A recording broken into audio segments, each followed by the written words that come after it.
어서 와요.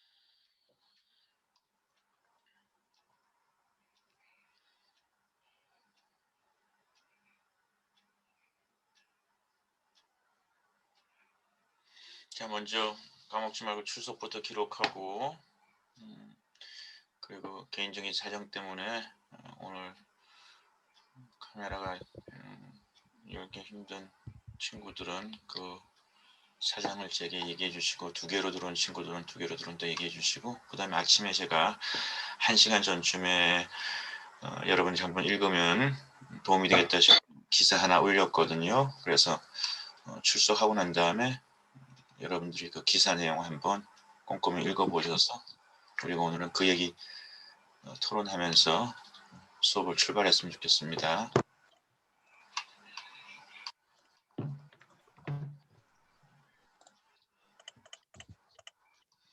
준비가 안 된 친구들은 지금 필요한 준비 출석하고 난 다음에 서둘러서 놓친 것들 챙겨오시면 되고요. 그 다음에 모든 준비가 된 친구들은 지금 한번 기사 다시 한번 읽어보셨어요? 토론할 수 있도록 내용을 한번. 코치님이 왜 아침에 이런 기사를 올리셨을까? 5why? 이건 또 무슨 소리야? 한번 읽어보세요.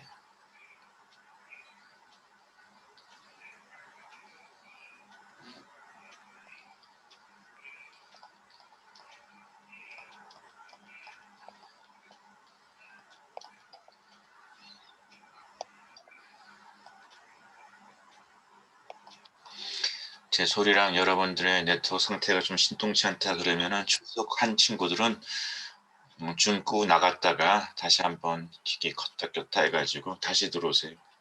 종종 가만히 있으면서 소리가 잘 안 들려요. 소리가 끊겨요. 그런 친구들이 있는데 그럴 때 한번 나갔다 다시 들어오는 게 좋은 방법일 수 있어요.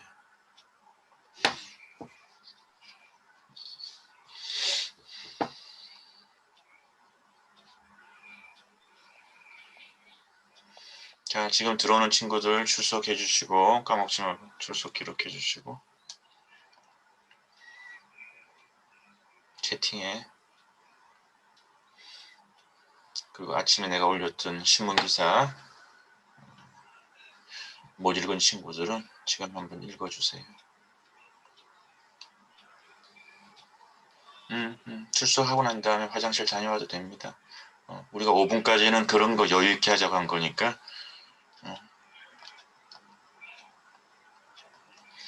그리고 뭐 쉬는 시간이 있지만 수업 중에도 갑자기 그런 상황이 되면 일단 채팅에 내가 보든 못 보든 채팅에 그런 사정을 올리고 그런 급한 거는 우리가 예상할 수 있는 급한 건 그렇게 해결하면 돼요.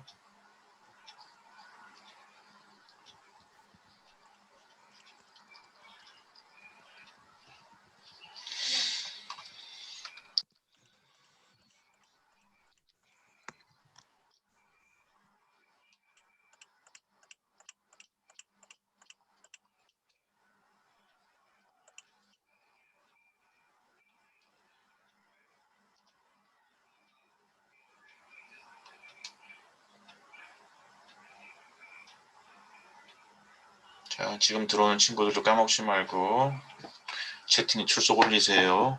채팅에 출석 올리십시오. 까먹지 말고.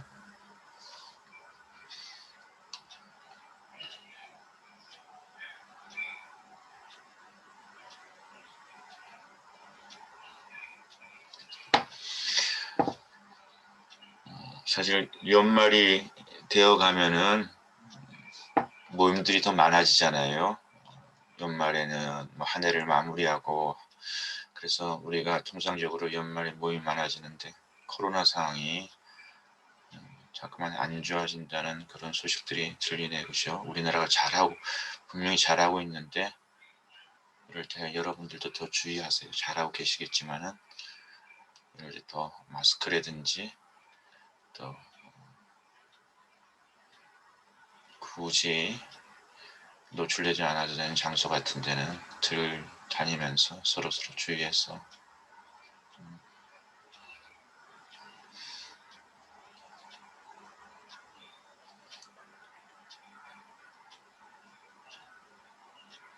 지금 들어온 친구들 이름이 안 올라오는 것 같은데 이름 올리세요. 출석에 지금 5분입니다. 지금 들어온 친구들은 빨리 출석에 이름 올리시기 바랍니다.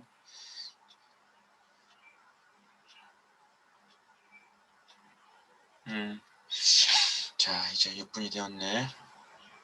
여러분 한 주간 동안 잘 사셨어요?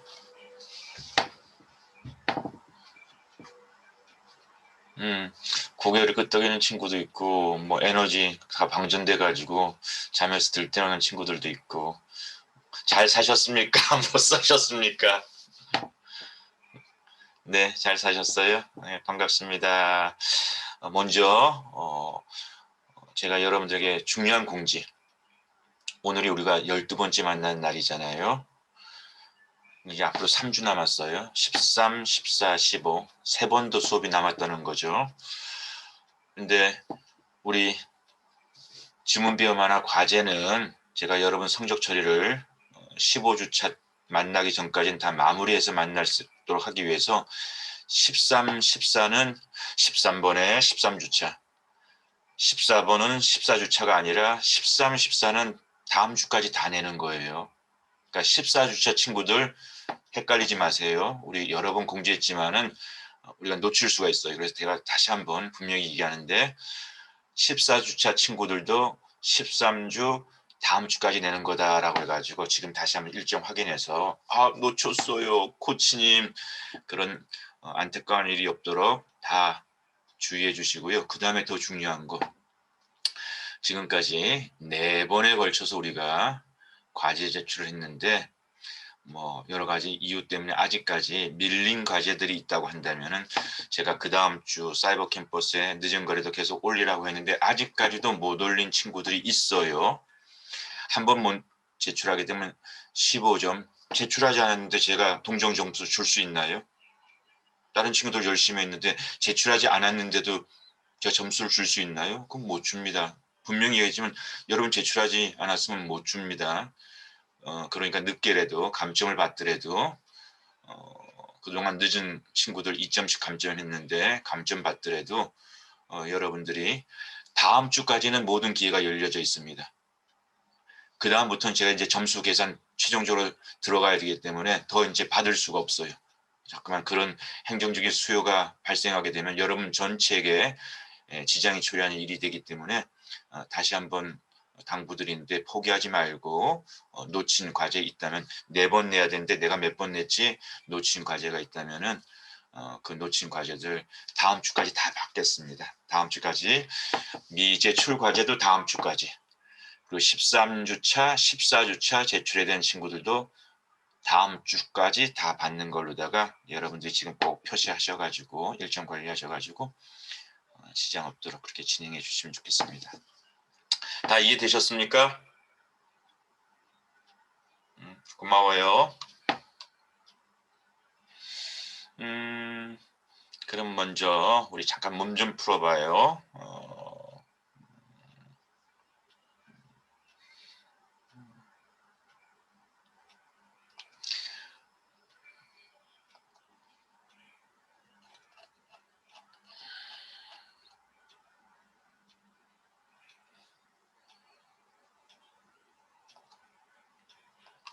제가 화면 하나 공유하겠습니다. 기사, 여러분들 읽었던 기사 공유하겠습니다.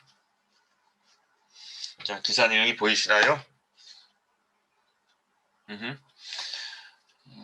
그러니까 기사니까 뭔가 유튜버인데 삼성 사장 전에 삼성 서울병원에 사장으로 이제 삼성을 떠난 윤순봉 사장 이야기인데 이분이 유튜브 활동을 열심히 하는 모양이지요. 그래서 이분의 유튜브 활동에 대해서 유튜브는 요즘 시대 우리 모두의 관심의 대상이니까 그래서 이런 배경에 유튜버에 대한 내용을 쭉 소개하시면서 이분이 어떤 유튜브 콘텐츠를 지향하는지 얘기를 쭉 하는 가운데 특히 삼성그룹 사장 출신 가운데 뭐 연배도 있으시고 여러분들보다는 나이가 들어갈수록 이런 새로운 디지털 혁명이 사실 좀 힘들게 느껴지는 거 사실이거든요. 근데 뛰어든 거 예외적이다, 이례적이다, 이런 얘기 하면서 이번에 유튜브 활동 소개하다가 영상 제작 누가 하세요? 혼자 하세요? 그랬더니 아니요, 스태프가 도와주고. 사실 영상 제작하는 거는 제가 잘 할 줄 몰라요. 그렇지만은 활용하면 되죠. 활용할 수 있는 능력이 있으면 아웃소싱 줘가지고 영상 제작 활용하면 되고, 중요한 건 이제 콘텐츠니까 그 콘텐츠는 윤 사장이 직접 조사 연구해가지고 그 콘텐츠를 채워갑니다. 그것도 아주 훌륭한 유튜버가 될 수 있겠죠. 그런데 이런 얘기를 하는 거예요. 제가 이병철 회장이라고, 얼마 전에 이건희 회장이라고 삼성그룹 회장이 돌아가시고 이재용 회장이 회장이 아니지 부회장이 이제 앞으로 회장이 될 텐데, 바로 지금 현재 여러분들에게는 친숙할 수 있는 이재용 부회장의 아버지가 이건희의 아버지가 이병철, 그러니까 할아버지가 되는 거죠. 삼성그룹을 만든 이병철 회장 시대에 이제 직장 생활했던 분인데, 그분한테 자기는 특별한 트레이닝을 받았다는 거예요. 여러분들도 제가 코치, 저와 함께 이번 한 학기 동안 트레이닝 받고 있잖아요. 근데 이병철 회장한테 하드 트레이닝을 받았던 그 하드 트레이닝이 윤순복 사장에게는 많은 도움이 됐다라는 그런 개인적인 소회가 지금 이 기사에 나오고 있습니다. 어떤 하드 트레이닝을 받으셨어요? 쉽게 얘기하면 5Y예요. 회장님의 특유한 방식으로 직원들과 소통하고 또 자신의 어떤 비전을 갖다가 이렇게 직원들이 수행할 수 있도록 하는 건데, 예를 든다면은 제가 앞으로 보험시장에 삼성화재니 이런 거 보험회사 있잖아요. 보험시장 상황이 어려울 것 같습니다. 그러면 그 회장님이 아 그래요 뭐 이렇게 하는 것이잖아. 왜 어렵지? 그러면 이제 이 보고하러 갔던 이제 그 부서원 직원은 이러 저러게 아주 첫 번째, 두 번째, 세 번째 이런 이유로 어려워지겠습니다. 그러면은 네 알겠어 이게 아니라 왜 그런 일이 또 예상되는데, 이렇게 해가지고 질문을 5번만 받으면서 자기가 나름대로 철저히 회장님한테 보고하러 들어가니까 준비했지만, 그렇게 질문을 5번 받다 보면은 자기도 더 정리가 되어지고 자기가 놓치고 있었던 지점들, 보고서를 이미 작성해가지고 올라갔지만 자기가 놓친 지점들을, 그래서 더 근본적인 프린시플, 또 베이직스, 그리고 이 이슈에 대한 본질에 더 가까이 다가가서 핵심 사항을 파악하게 되는 그런 직장 생활에서의 회장님과의 함께했던 그런 시간들이, 그걸 한 몇 년 치른 모양이죠. 윤 사장 개인적으로 그런 경험들이, 트레이닝이 제 인생의 근본이 되었습니다. 그래서 그런 원리를 가지고 그 뒤에도 열심히 살았고 지금도 그런 원리를 가지고 유튜브 활동, 퇴직 이후에 유튜브 활동을 하고 있습니다라고 하는데, 어쩌면 제가 여러분들하고 해왔던 세미나식의 토론을 하고, 왜 이렇게 질문이 많어? 왜 우리 코치는 자기가 해주면 되지 왜 우리 보고 자꾸만 발표하라고 그래? 라고 하는 이 모든 원리 속에는 empowering, 여러분들은 선수이기도 하고 학생이기도 하지만 여러분들은 강연도 할 수 있는, 발표도 할 수 있는 그런 능력을 가지고 있는 대학생들이 이 두 가지 더 많이 배우고 더 많이 경험해야 될 학생의 개념도 있지만은 이미 배웠고 이미 경험했던 걸 활용해서 써먹을 줄 아는 이 두 가지 역할이 여러분 모두에겐 다 중요하고, 그 역할 중에는 질문 좀 해. 질문 있습니까? 누가 발표해 보겠습니다. 네, 이승준 발표해 보겠습니다. 이승준 질문이 있습니다. 그렇게 우리가 선수들과 함께 질문하면서, 우리는 5번 이상씩 항상 질문하지. 사실은 발표가 활발할 때는 수많은 발표의 내용들, 그런 걸 통해서 근본을 찾아가는 것, 그런 얘기들을 오늘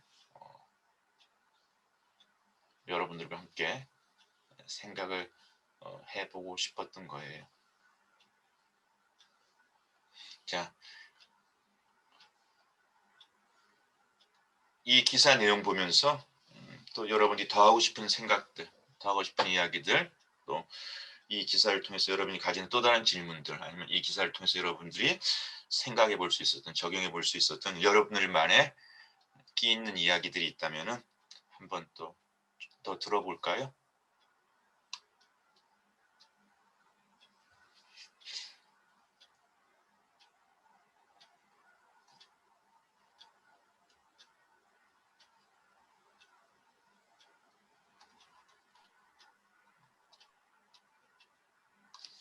공감이 되는 것 같으면 여러분들의 공감의 이야기도 좋고 또 다른 퀘스천이 있다면 또 다른 퀘스천의 이야기도 좋고 여러분들이 이 기사를 어떻게 읽으셨어요? 저는 오늘 같은 경우는 제가 먼저 이렇게 읽었습니다. 이런 의도에서 여러분들에게 이 기사를 소개했습니다라고 하는 제 생각을 제가 먼저 여러분들에게 소개했고요. 그 소개와 상관없이 여러분들은 이 기사를 또 어떻게 읽으셨는지 한 두세 친구의 얘기를 더 한번 들어볼까요? 사회복지학부 이서영 발표해도 되겠습니까? 네, 소영이. 어, 저는 5I라는 얘기를 들으면서 제 경험에 있어서의 그 생각이 겹친 게 있었는데 제가 저번에 친구랑 얘기를 하다가 친구가 템플스테이를 한번 가보지 않겠냐라고 얘기를 해서 템플스테이를 체험형으로 한번 다녀왔었어요. 어느 사찰로 갔었어요? 이태원이네. 인사동 근처에 조계사 갔어요. 조계사. 조계 중에 본산이죠. 조계사. 조계사에 갔다 왔는데 이제 법사님하고 이제 시간을 보내면서 질문을 하시더라고요. 한 분한테 막 나는 누구인가요라고 질문을 하시는데 보통은 저희가 나는 누구인가요라고 질문을 했을 때 저는 누구입니다라고 얘기하면 거기서 그만 그치잖아요. 근데 법사님께서 그거를 계속 무한으로 반복하시는 거예요. 10번 넘게. 어, 사실 한 분께만 계속 질문을 하긴 했는데 어, 저는 사실 그 다음에 한 번 질문을 했으니까 또 다른 사람한테 질문을 하겠지라고 하면서 어, 속으로 조마조마했었거든요. 어. 근데 그러면서 저도 언제 다가올지 모르니까 그 사람한테 계속 누구인가요라고 질문을 했을 때 속으로 저도 같이 생각하고 있던 거예요. 뭐라도 제가 걸릴 수도 있으니까 많이 말해야겠다라고 어, 뭔가 많이 생각하고 걸렸을 때 그때 대답할 때 써먹어야지라고 생각을 하고 있었어요. 어. 근데 이 부분이 있어서 5Y랑 살짝 비슷하지 않을까라고 생각을 했습니다. 음, 음, 왜냐하면 이제 그 한 번의 질문에 끝나지 않고 여러 번의 질문을 하면서 저에 대해 좀 더 깊게 들어오는 그런 시간을 가졌기 때문에 제 경험에 있어서 이거랑 5I랑 살짝 비슷한 면이 있어서 공감이 되었던 것 같습니다. 음, 음, 음. 사실은 그 종교에서 구도자, 도를 진리를 추구하는 구도자적인 어떤 그런 자세가 세상의 많은 종교에서 중요하게 여겨지는데 특히 불교 같은 경우 화두라고 해가지고 인생은 뭘까? 그 계속 24시간 물어보면서 인생은 뭘까? 인생은 뭘까?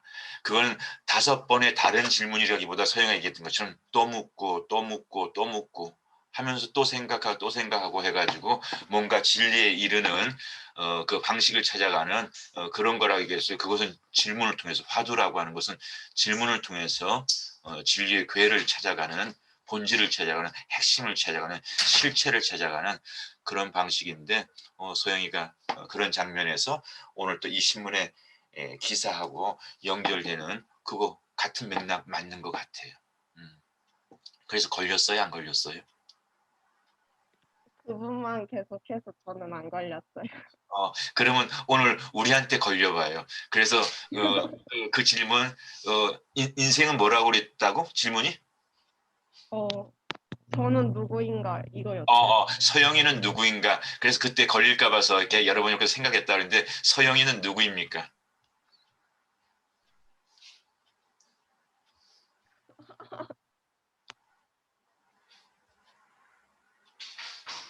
저는 백석대학교 청소년학과를 다니고 있는 자랑스러운 미래의 청소년 지도사입니다. 그렇군요. 현실적인 그 사회적인 존재로서의 서영에 대한 설명을 했어요. 만약에 이제 이게 또 다른 시간이라고 한다면 저는 두 번째 질문, 세 번째 질문, 다섯 번째 질문 해보고 싶은데 그래요. 서영이라고 하는 자기에 대해서는 여러 방식의 소개가 가능한데 사회적 존재로서의 서영이가 자기 현재 스테터스를 갖다가 우리에게 알려줬어요. 자, 또 오늘 기사를 읽으면서 여러분들은 어떤 생각을 해보게 되었는지 또 다른 친구들 얘기 한번 더 들어볼까요? 기독교학부 이다정 발표해 발표하겠습니다. 보겠습니다. 다정이 그리고 또 한 목소리 두 목소리인가 한 목소리가 더 들렸으니까 기회 드릴게요. 다정이 기독교학부의 이다정. 네, 저 같은 경우는 최근 1년 동안 그냥 알바랑 학교 생활만 반복해서 당장 생각나는 일화는 없는데 대신에 기사를 읽고 제가 깨달은 점이랑 앞으로 어떻게 해야겠다라는 다짐을 말씀드려도 될까요? 어,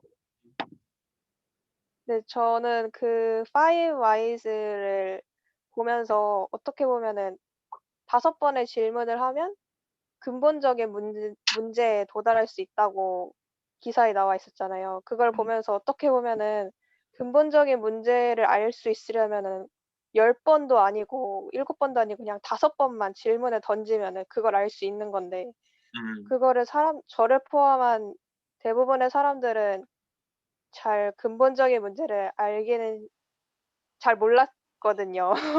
그래서 음, 진짜 질문을 한다는 게 정말 중요하고 생각을 음, 한다는 게 어떻게 보면 너무 거창한 게 아니라 그냥 질문 5번 하는 것부터 시작하면 되는구나라는 음, 거를 음, 깨달았고 그래서 음, 앞으로 그냥 지금도 단순하게 '아 나는 지금 하루 일상이 그냥 알바랑 학교 생활 이렇게 반복하고 있구나.' 이렇게 생각하는 게 아니라 음, 이 간단한 일상 같은 거를 음. 어떻게 매일매일 더 특별하고 발전할 수 있는 걸로 다룰 수 있겠구나라는 다짐을 깨달았고 그래서 그렇게 살기로 다짐을 했습니다. 아이고 너무 좋은 생각이네. 고마워요. 또 아까 손 들었던 친구. 관광학부 기독교학부 구입 김유진 발표하겠습니다. 자 우리 두 친구 관광학부의 김희진이하고 기독학부의 구예빈, 시진이, 예빈이 이렇게 들어봐요. 네, 저는 파이브 와이스를 보면서 제 자신을 약간 반성해보는 시간을 가졌던 것 같아요. 평소에 공부나 일상생활 하면서 왜라는 질문을 많이 한 적도 없고, 내 스스로에게 질문을 던져도 한 번밖에 주로 하니까 약간 5번을 하면서 근본적인 이유를 찾는 것에 대해 약간 다시 생각해보는 시간을 가졌던 것 같아요. 음, 음, 음, 음. 아주 너무 희진이한테도 좋은 깨달음이 되었겠네. 자 예빈이. 네. 저는 원래도 좀 근본적인 뭔가 정의를 찾는 질문을 하는 걸 좋아하거든요. 예를 들어서 "우리 친해?" 라고 물어보면 "친한 건 뭔데?" 그래서 그 친구가 뭔가 대답을 해 주면 또 질문하고 또 질문하고 이런 걸 좋아하는데 개인적으로 저는 통섭과 융합적 사고 수업을 들으면서 뭔가 근본적인 문제를 생각 본질에 대해서 생각을 되게 자주 해 봤거든요. 어 '나는 대학교를 왜 다닐까?' 뭐 '나는 나의 삶의 목적은 어떤 걸 추구하는가?' 이런 뭔가 본질에 대한 질문을 많이 했는데 그래서 기사를 읽으면서 뭔가 그런 어 '나도 이번에 이런 생각을 더 많이 할 수 있게 되었는데.' 해 가지고 연관성도 들고 그래서 되게 감명 깊게 읽었던 것 같습니다. 그래요. 또 예빈이는 또 본인 안에 그런 호기심, 그런 어떤 본질에 대한 추구하는 마음들 그런 것들이 또 이런 또 누군가의 이야기를 통해서 다시 한번 또 확인하고 확신할 수 있었다는 거, 참 그 즐거운 경험이죠. 좋아요. 오늘 우리 이제 세 번 더 남았습니다. 남은 시간에도 여러분들이 이제까지처럼 그렇게 즐겁게 최선을 다해서 우리 수업을 이끌어 갔으면 좋겠고요. 오늘 주제가 이제 욕망이에요. 그들이 또한 우리의 욕망을 알고 있다라고 하는 알 듯 모를 듯한 이런 주제 내용인데요. 그들이라고 하는 것은 어떻게 보면 이제 기술의 진보에 의해 가지고 우리가 최근에 이제 스마트폰 가지고 뭔가 관심이 있어서 뭐 옷 쇼핑을 한다, 아니면 어떤 공연을 보기를 원한다라고 하는 인터넷에서 구매가 가능한 우리의 취향이 드러나는, 우리의 동선이 드러나는 이런 일들이 사실은 이 스마트 기기를 통해서 계속 일어나고 있잖아요. 또 GPS가 있기 때문에 내가 즐겨 다니는 곳이 어떤 특정한 카페일 수도 있고, 또 특정한 음식점일 수도 있고, 특정한 시네마일 수도 있고, 그리고 또 내가 즐겨 찾게 되는 의상이 어떤 특정한 브랜드일 수도 있고, 그전에는 이것이 누가 스토커가 있어가지고 다정이가 뭐하지 24시간 옆에 따라다니면서 그걸 체크해가지고 이렇게 만원경을 찍고 사진을 찍고 이렇게 알 수 있었던 것이 이제는 스마트폰에 그런 구매의 기록들, 그리고 그런 활동의 기록들이 다 데이터로. 그래서 요즘에 빅데이터 산업, 빅데이터 산업. 데이터를 읽으면 소비자들의 방향성, 소비자들의 욕망을 알 수 있다라고 하는 그런 얘기들이 어쩌면 오늘 우리의 주제의 내용인데, 그렇기 때문에 한편으로는 기술이 무섭다. 기술은 정말 앞으로 우리 인류에 많은 편의를 가져올 수 있구나. 그 느낌 다른. 기술이 무섭다, 편의를 가져다 주는구나. 그러면서 그들이 우리의 욕망을 안다라고 하는 이 주제의 내용 속에는 결국은 껍데기는 기술인데 그 기술의 진보에는 역시 인간의 욕망이라고 하는, 결국은 그 기술의 진보 속에 중요한 키 플레이로서 역할을 하고 있는 인간. 그러니까 4차 혁명 시대에 IT, 그리고 여러 가지 어떤 협업 얘기하면서도 결국 본질, 질문 5번을 통해서 본질에 다가갈 수 있다고 하는 것처럼 기술의 진보의 시대에 어쩌면 더 중요하게 우리가 놓치지 말고 또 알아야 되는 것은 인간에 대한 이해, 사람에 대한 이해, 인문학적 소양, 이런 것도 결코 간과될 수 없는 기술 시대이기 때문에 오히려 더 이것이 위축되는 것이 아니라 이것이 더 다양한 방면에 활용될 수 있는 그런 면모는 아닐까라고 하는 것을 묻게 하는 그런 주제. 어떤 면에서 한번 쭉 읽고 나면 이게 무슨 소리지, 좀 가슴에 확 안 와닿는 그런 토픽이거나 아니면 그런 강연 혹은 그런 글일 수 있게 느껴질 수도 있지만, 조금 더 한 번 더 읽어보고 2번 더 읽어보고 3번 더 들어보게 되면은 생각보다 기술과 욕망, 인간이 따로 노는 것이 아니라 굉장히, 그래서 공유, 소통은 그 어느 시대보다 더 중요하게 되어서 여러분들이 이 기술의 진보의 시대 때, 욕망까지 읽히는 시대 때 이 소통의 역량을 잘 가져갈 수 있으면 좋겠다라고 하는 그런 주제의 내용이었는데요. 자, 욕망 읽기, 그리고 IT라고 하는, IT라는 특정한 스페셜리스트, 전공 분야의 영역이라고 하는 이런 내용들 속에서 사람이, 내가, 그리고 우리의 정서가, 우리의 욕망이 얼마나 관계되어져 있고 작용될 수 있는가에 대해서 우리 친구들, 강사님들 소개하면서 이제 이 큰 그림, 숲에 대한 이야기 속에서 강론에 우리 친구들이 해석하는 오늘 주제에 대한 얘기를 통해서 우리가 질문도 하고 토론도 해보도록 하겠습니다. 먼저 우리 한번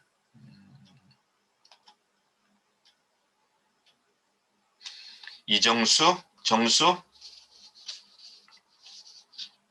네. 정수 한번 발표 들어보겠습니다.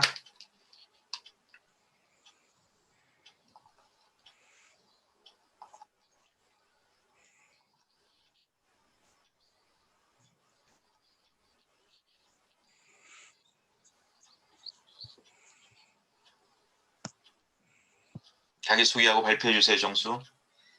네, 안녕하세요. 사회복지학부 이정수입니다. 그들은 당신의 욕망을 알고 있다. 김중태에 대해서 발표하겠습니다. 김중태 강사님이 제가 맡은 주제는 IT와 욕망 그리고 행복입니다. 라고 하셨을 때 얼마 전에 본 하나의 기사가 떠올랐습니다.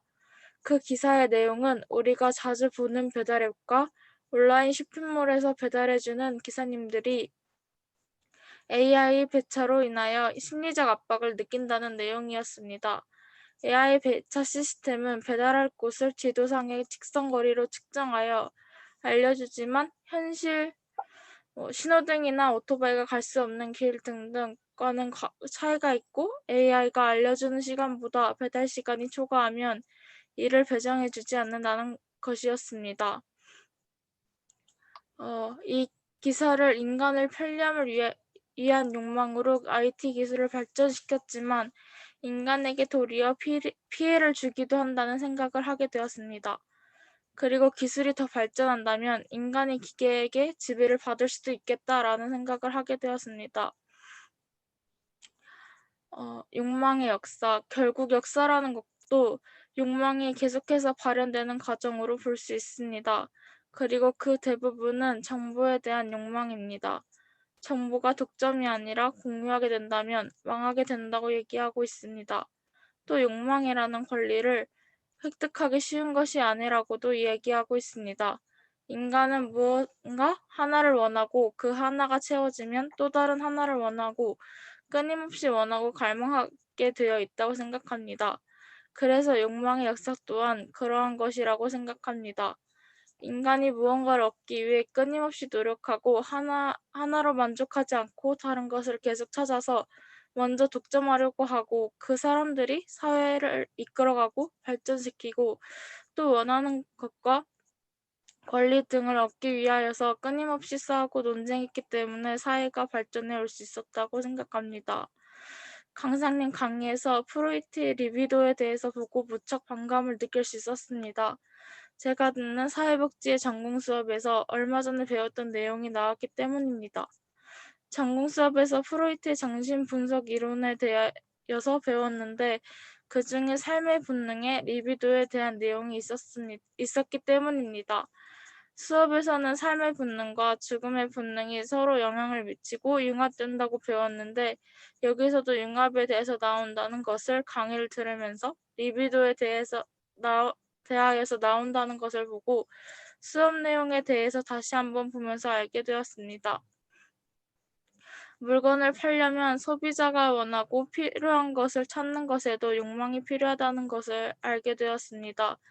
정말 사소한 것에도 인간이 살아간다는 것에 욕망 꼭 필요하다는 것을 알게 되었습니다. 때로는 지나친 욕망이 욕심을 부르고 화를 불러서 재앙이 일어날 수도 있지만 적절한 곳에 잘 이용한다면 우리가 살아가는 삶에 큰 영향을 미치게 될 것이라고 생각합니다. 강사님이 소통에 대해서 이야기하신 것과 같이 서로가 원하는 것이 다르면 소통이 되지 않고 불화가 생기는 것처럼 소통이 돼야 서로가 필요한 것이 무엇이고 서로가 가지고 있는 욕망이 무엇인지 알 수 있을 것입니다.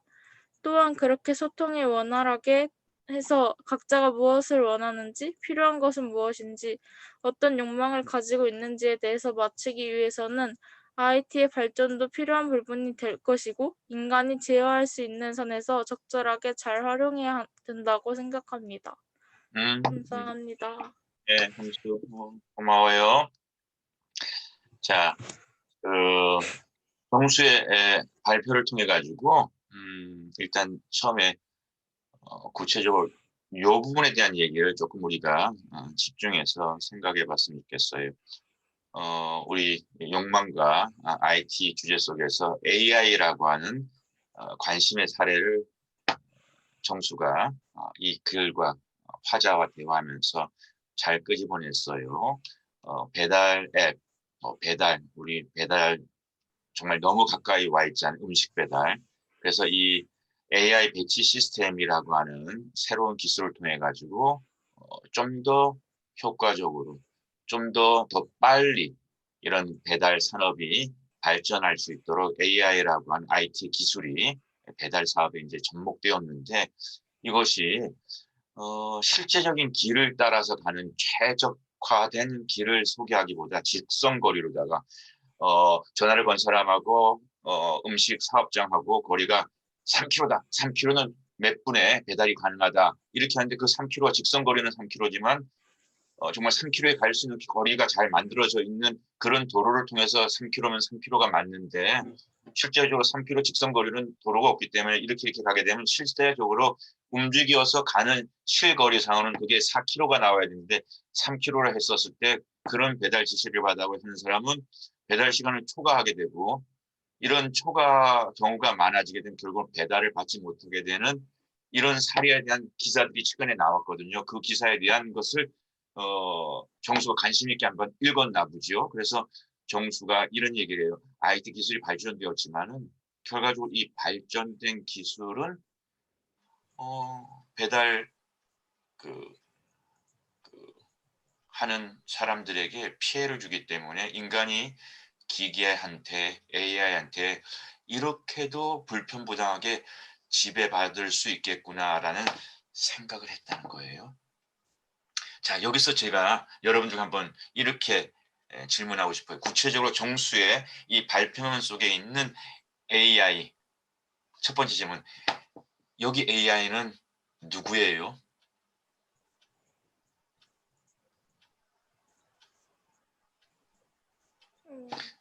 여기서 정수는 기계라고 봤어요. 이 AI를 기계라고 봤어요. 근데 여러분들은 정수처럼 이 AI는 기계예요? 아니면 이 AI는 누구예요? What is this AI? 정수는 기계라고 봤어요. 여러분 누구의 이 AI는?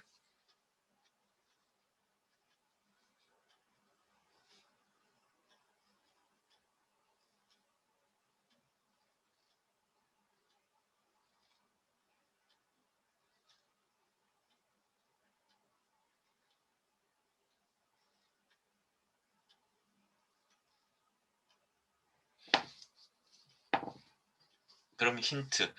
이 AI가 이 기계가 독립적으로 자기가 스스로 알아서 직선 거리를 가지고 배달 주문이 오면은 배달 진행하는 분들이 기사님들이 출동할 수 있는 그런 시간과 그 지도를 자기가 알아서 제공을 해주기까지 그 이전의 과정 속에서 그런 작업을 누가 한 건가요? AI가 스스로 한 건가요? 어떻게 되는 건가요?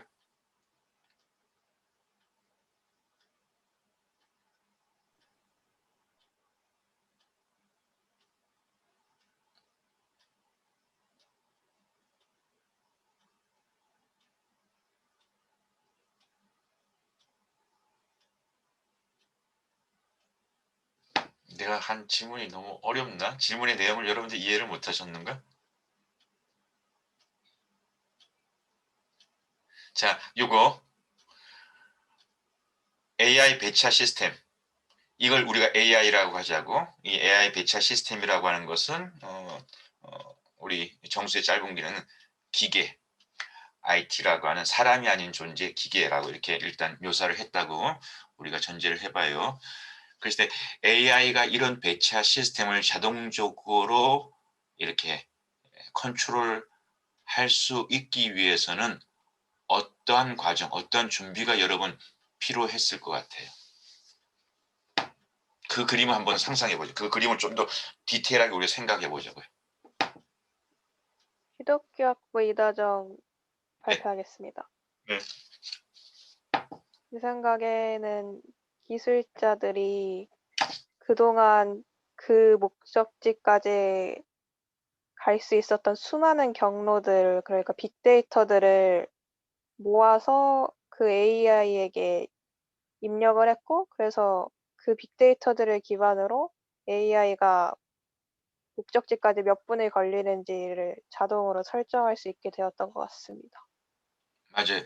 분명히 AI라고 하는 것이 하나의 별도 존재, 이승준, 이다정 이런 것처럼 하나의 객체로서 존재하고 있는 어떤 실체, AI 시스템에는 실체가 분명히 존재하는 건 맞는데 이 실체가 AI 배차 시스템은 실체로서 활약하기 위해서는, 효율적으로 활약하기 위해서는 어떠한 알고리즘, 데이터를 연산해내는 그 알고리즘은 A 방식, B 방식, C 방식 굉장히 많은 방식이 있는데 이 AI 배차 시스템을 가장 효율적으로 하기 위한 알고리즘에 그 알고리즘을 갖다가 사용할 수 있는 데이터, 빅데이터, 이 빅데이터를 디자인하는 것은 기술자라고 하는 이쪽 분야의 전문가들, 그리고 거기에는 여러 협업의 전문가들이 활동해가지고 알고리즘도 짜고 그리고 빅데이터도 만들어 넣어서 전화가 오면 이걸 학습한 AI 배차 시스템에 기사님은 무슨 루트로 해가지고 15분 만에 배달하셔야 됩니다. 루트는 이것입니다. 뭐 이렇게 해가지고 뭔가 지시를 할 수 있는 그런 시스템이 되었는데 거기에는 그것을 디자인하는 디자이너, AI 디자이너, 기술자, 사람들이 있었던 거예요. 근데 사람들이 그 데이터를 집어넣어 가지고 이런 문제가 생겼어요. 그죠? 없는 길, 신호등, 오토바이 갈 수 없는 길들의 문제 때문에 배달 시간 초과되어 일을 받지 않는 이런 불이익, 페어하지 않은 어떤 그런 현상들이 일어났어요. 자, 두 번째 질문. 왜 이런 일이 일어났을까요? AI는 그렇게 합리적이고 인간보다 실수가 없고 그래서 우리가 다 AI 시스템이라고 하는 것에 대한 신뢰가 점점 더 높아지고 있는데 왜 이 AI 배차 시스템에는 이런 여러분들이 딱 이렇게 상식적으로 이글만 읽어봐도 길 없는데 그 직선거리 빨리 가라고 하는 거 너무했다. 뭐 이런 생각도 할 수 있고 말도 안 돼. 이런 생각도 할 수 있는데 왜 이런 일이 일어났을까? 두 번째 질문. 사범학부 문화랑 대표 네. 될까요? 음. 저는 약간 서로의 약간 이기심 때문에 일어났다고 생각을 하는데 소비자의 입장에서는 집에서 이제 편안하게 가게에서 갓 나온 것 같은 따뜻한 음식이나 조금 더 퀄리티가 높은 음식을 먹고 싶은 거고 사장들 입장에서는 그러한 소비자들의 입장을 채워주지 못하면 소비자들은 자신의 가게를 찾지 않는 거란 말이에요. 근데 그 사이에서 저는 이런 AI 배차 시스템을 만든 사람들이 그러한 그 필요성이나 서로의 입장 사이를 좀 잘 채워줬다고 생각을 하는데 또 AI 배차 시스템에서는 뭔가 라이더들이 빨리빨리 해 주지 않으면 사장들은 결국엔 이 AI 배차 시스템을 이용하지 않게 되는 거잖아요. 이용할 이유가 없으니까. 그럼 그 상황에서도 AI 배차 시스템을 만든 사람들은 자신들이 살아남기 위해서 빠른 라이더를 찾게 되고 결국에는 자신이 원하는 것보다 빠른 라이더가 아니면 그냥 일을 주지 않고 '다른 사람을 찾으면 된다.'라는 우리의 이익에 맞는 사람을 찾으면 된다라는 입장으로 서로의 입장만 이렇게 생각을 해서 좀 벌어지게 된 일이 아닐까라고 생각이 들었습니다. 자, 하람이의 이 두 번째 질문에 대한 이야기는 온통 욕망에 대한 이야기였어요. 온통 욕망에 대한 이야기였어요. 자, AI 배차 시스템을 개발할 때는 시간과 인력과 비용이 들어가겠죠. 그리고 그 배차 시스템을 만드는 목적은 팔리기 위해서, 이 시스템을 많은 이해 당사자들이 구매하게 하기 위해서. 근데 왜 AI 배차 시스템 없이 기존에 사람들이 하든 뭐 다른 방식으로 하든 배차 시스템보다 AI 배차 시스템을 개발해야지 라고 하는 것은 더 효율적인 거. 더 효율적이라고 하는 소비자 입장에서는 1분이라도 더 빨리 받을 수 있는, 더 따뜻한 음식을 먹을 수 있는, 더 빨리 먹을 수 있는, 빨리빨리. 그리고 사업주 입장, 가게 입장에서도 더 빨리 배달해서 소비자로부터 빨리 받아서 감사해요라고 하는 이 한마디가 좋지 왜 이렇게 늦어요? 다음번에 이 집 주문 못하겠네라고 하는 그런 컴플레인 나오지 않을 수 있는 1분이라도 1초라도 10초라도 효율적으로 단축할 수 있는 그런 배차 시스템이기 때문에 AI 배차 시스템을 굳이 비용을 지불해서 각 사업주들이 또 라이더들이 이 시스템을 장착하려고 하지 이것이 기존의 시스템보다도 굳이 빠를 이유가 없다고 한다는 새로운 기술을 살 필요가 없으니까 이거는 더 빨리라고 하는 욕망이 동기가, 이 개발에 이유가 있는 거예요.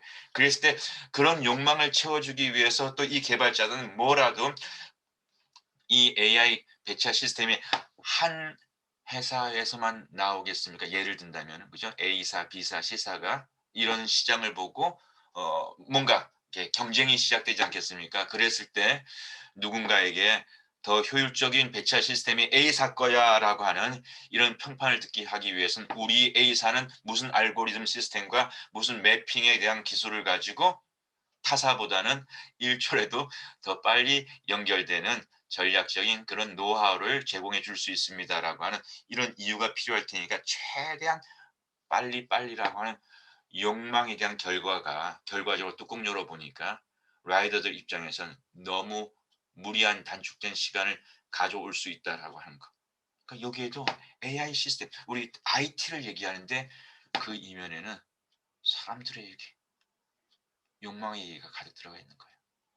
아니면은 또 다른 설명은 이게 첫 기술 개발이니까 생각보다 쉽다 생각하면서 변수를 충분히 넣지 않아 가지고 직선거리면 다 되겠다라고 하는 그 개발자들이 사실은 실제 거리를 갖다 실제 도로라든지 이걸 더 변수를 생각하지 못하는 첫 개발에서 오는 그런 시행착오일 수도 있는데 이 시행착오 역시도 AI가 시행착오를 벌이고 있지만 그 시행착오에는 입력해서 디자인한 사람들의 시행착오가 이것도 역시 사람이에요. 그렇기 때문에 이 AI 배치화 시스템은 사람의 어쨌든 첫 번째 기술 개발로서의 시행착오거나 아니면 사람들의 욕망의 결과라고 하는 것. 그래서 우리가 이런 AI 얘기를 적어갈 때도 AI가 단순히 기계로서 존재하는 AI가 있지만 그 기계로서 펑션을 하기 이전에는 사실은 욕망이라든지 시행착오라든지 사람의 간섭 요인, 사람의 어떤 주도 요인이 굉장히 크게 AI 안에 이미 작동하고 있다라고 하는 그 측면을 우리가 보면서 IT도 AI도 4차 산업혁명도 읽어가면은 좋겠다라는 얘기를 우리가 여기서도 함께 할 수 있을 것 같아요. 자, 그 다음에 우리 정수 얘기 속에서 정보가 독점이 아니라 공유하면 망하게 된다라고 하는 이런 시대가 있었고 이런 얘기가 있었어요. 왜? 이 얘기는 주로 어느 쪽에서 누가 이런 생각을 누가 이런 얘기를 할까요? 우리 교재에도 나와 있고 강의에도 나와 있는데 누가 정보를 공유하기보다는 정보를 독점하려고 하는 측은 어느 쪽이었나요? 역사적으로 봤었을 때.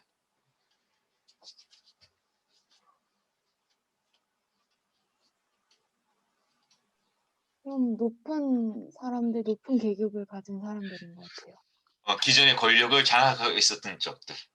그래, 그 권력은 소수의 권력일 때 사실은 더 막강하고 더 파워풀할 수 있잖아요. 그래서 그 한 예로다가 여러분 그 인쇄술이 세계 문명 발달에 굉장히 큰 기여를 했다라고 하는 것은 우리가 너무 잘 알고 있는데 자, 중세시대 때는 가장 무서운 교회가 얘기했던 죄 중에 하나가 뭐냐면 성경을 번역하는 것이었어요. 요즘에 여기 교회 다니는 친구들도 많이 있을 텐데 또 전공하는 친구들도 있고 요즘에 이제 예를 들어서 해외 선교를 간다. 그러면 출발한 선교사님들의 첫 번째 역할이 현지 문화와 언어를 익히는 것이고요. 또 예전에 처음 선교가 일어났을 때 처음 선교를 갔던 뭐 한국도 예를 들어서 미국에서 선교사님들이 왔었을 때 그분들이 한국에 기독교 복음, 개신교 복음을 전파하기 위해서 첫 번째 신경 썼던 것이 뭐냐면은 성경책을 한국 사람들이 읽을 수 있는 한국말로 번역하는 작업이 모든 선교 역사에서 가장 우선되는 첫 번째 선교의 프로세스였어요. 그리고 지금도 새로운 선교사들이 새로운 나라로 움직일 때 현지 언어와 현지 문화를 익히는 것이 또 선교의 중요한 첫 번째 프로세스고요. 왜? 언어와 문화는 소통에 굉장히 중요한 창구, 윈도우, 툴이니까. 근데 중세시대 때는요. 중세시대 때는 전 유럽의 사람들이 무슨 말로 성경을 읽었을까요? 유럽의 인종들이 다양하잖아요. 근데 중세시대 때, 중세 1000년 동안에는요, 그 다양한 유럽의 인종들이 무슨 말로만 성경을 읽었을까요? 로마어로 받았다고 알고 있습니다. 예, 로마어가 맞아요. 근데 로마어라고 표현을 하지 않아요. 라틴어. 라틴어가 오늘날로 말하면 이태리어의 원형이 되는 그 로마 제국의 언어. 그걸 갖다 라틴어라고 해요. 근데 중세시대 때는요, 라틴어로만 성경을 읽었고, 그 라틴어는 점점 우리로 말하면 우리가 한국말 쓰지만은 한글 고어, 조선시대 때 읽었던 그 고어들은 나란 말싸미, 우리가 알아듣기 좀 어렵죠, 그죠? 고어, 옛날 한국말 언어는 요즘 현대 우리가 쓰는 언어들과 많이 차이가 나기 때문에 우리가 읽기가 어렵잖아요. 연구하지 않으면 그런 옛날 고어 한국말들 읽기가 어려운 것처럼 라틴 말도 어떻게 보면 지금 고어 생활 언어가 아니라 이탈리아 사람들도 연구하지 않으면요, 지금 라틴 말을 읽을 수가 없어요. 근데 중세시대 때 모든 교회들이, 유럽의 모든 교회들이 라틴 말로만 성경을 읽었어요. 라틴어로 돼 있는 성경. 그러면 유럽의 많은 교인들이, 거의 100%가 다 교인이었으니까, 크리스천들이었으니까 유럽의 많은 교인들이 라틴말 성경을 읽을 줄 알았을까? 읽을 줄 몰랐을까요? 읽을 줄 몰랐어요. 성경은 있는데 교인들은 성경을 읽을 줄 몰라요. 까막눈이었어요. 그래서 프랑스 사람은 프랑스 말로, 언어를 읽을 수 있는 사람도 그 당시 중세에는 많지 않았지만 그래도 프랑스 사람은 프랑스 말로, 영국 사람은 영국 말로, 노르웨이 사람은 노르웨이 말로, 네덜란드 사람은 네덜란드 말로, 스페인 사람은 스페인 말로, 포르투갈 사람은 포르투갈 말로 읽을 수 있도록 교회가 적극적으로 지원을 해가지고 성경을 번역시키고 성경을 읽게 해야 되는데, 왜 중세 천년의 교회는 라틴말 이외에 다른 성경 읽는 것은 다 죄다라고 해가지고 그런 일 걸리면요, 처형시켰어요. 화형시켰어요. 왜 그렇게 했을 것 같아요, 교회가?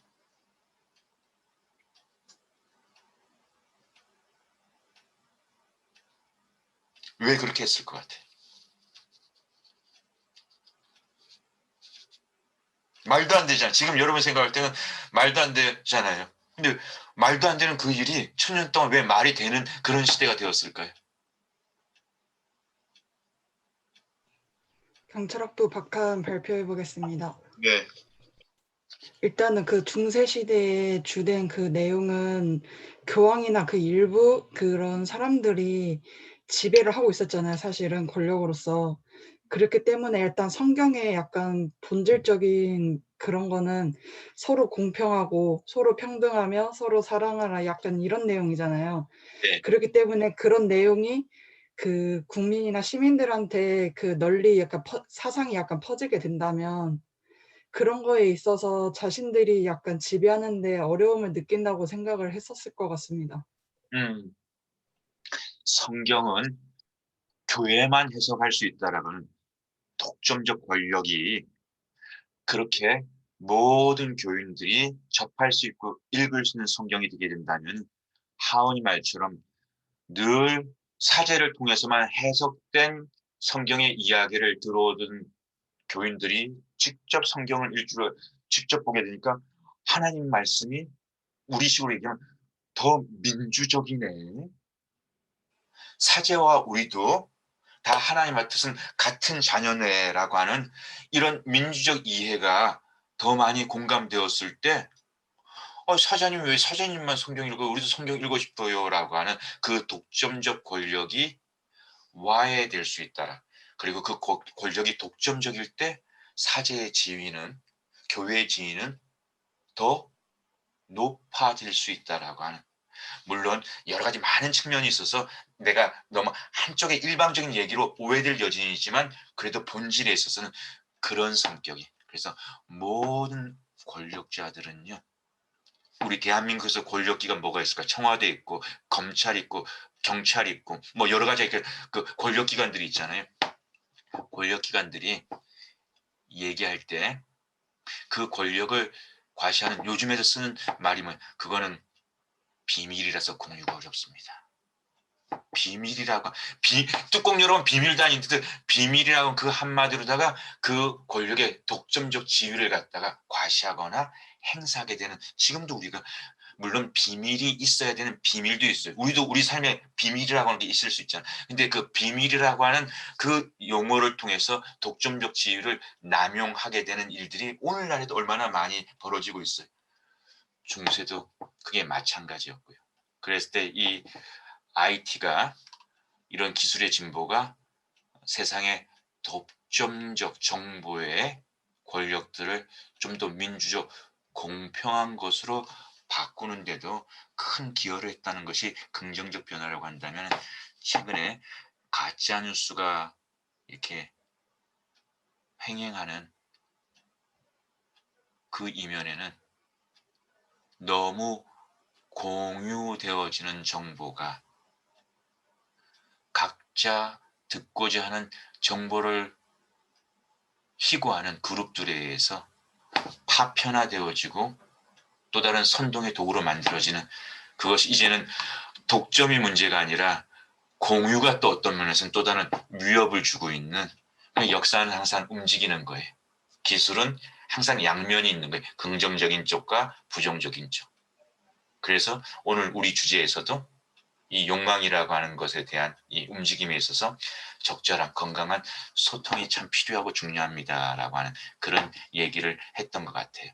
자, 지금 우리 시간이 9시 56분인데 우리 10시 6분까지 10분간 잠깐 쉬었다가 다시 만나도록 하겠습니다. 6분에 만나요.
자, 자리에 다시 돌아오셨으면은 우리 계속해서 두 번째 시간 진행하도록 하겠습니다.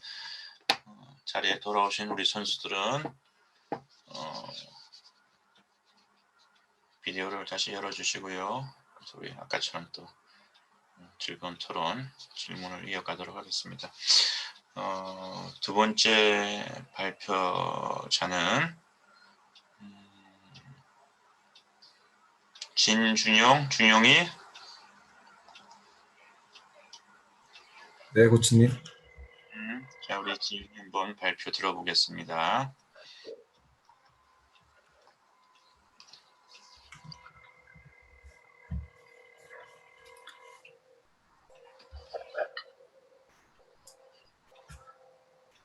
그들은 당신의 욕망을 알고 있다.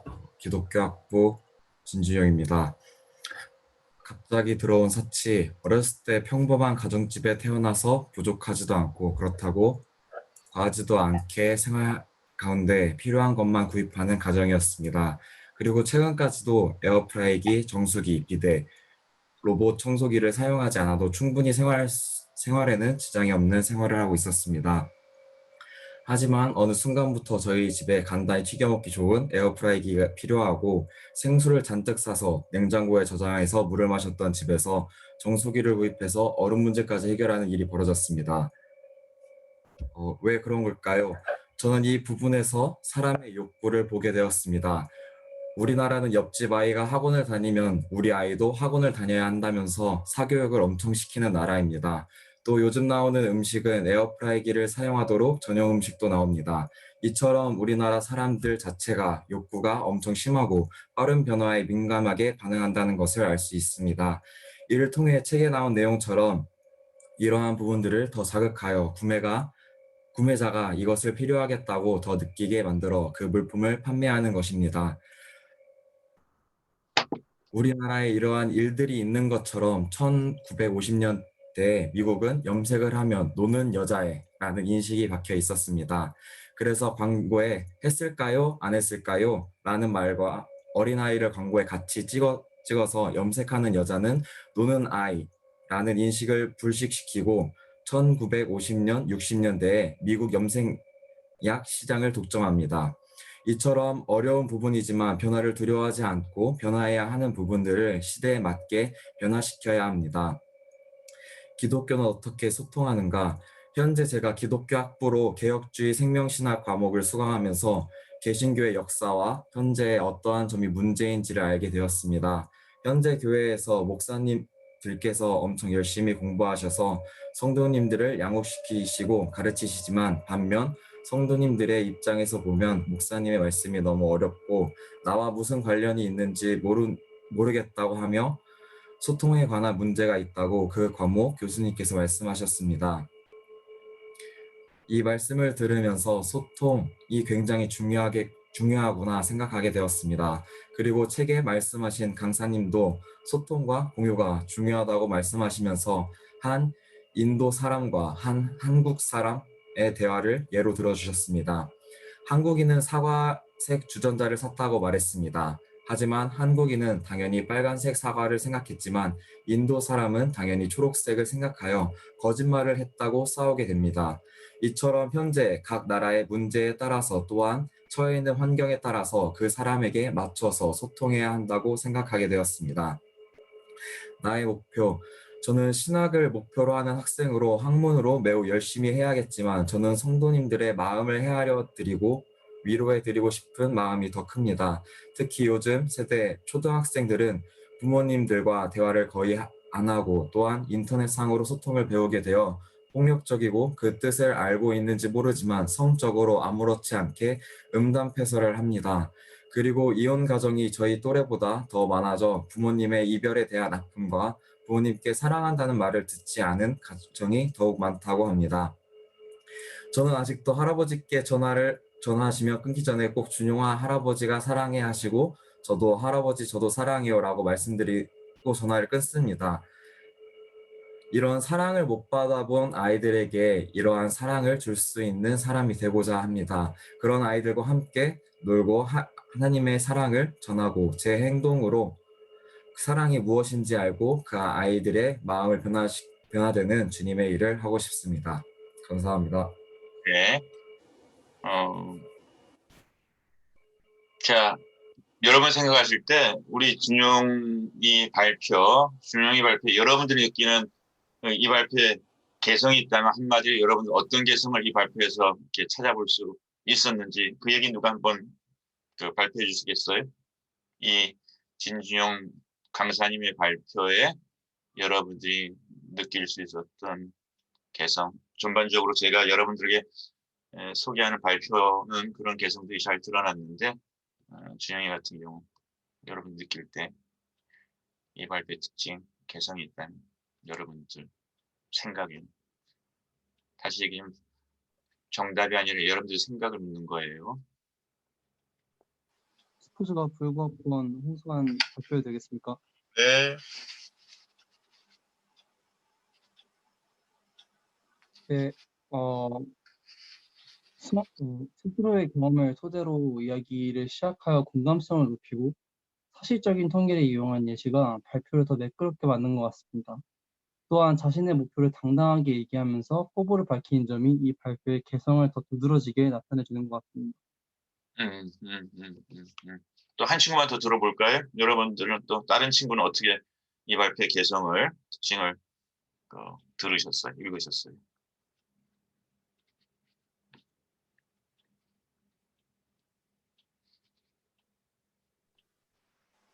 기독교학부 이다정. 발표해보겠습니다. 가영이, 다정이 두 친구 목소리가 들렸던 것 같아요. 가영이 먼저 듣고 다정이 들어봐요.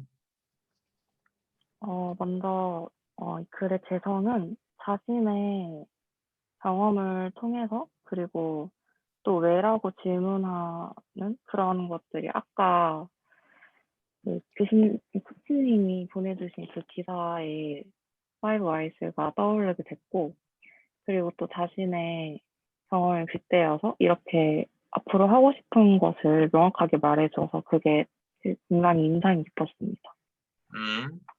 송가영이지? 네, 맞아요.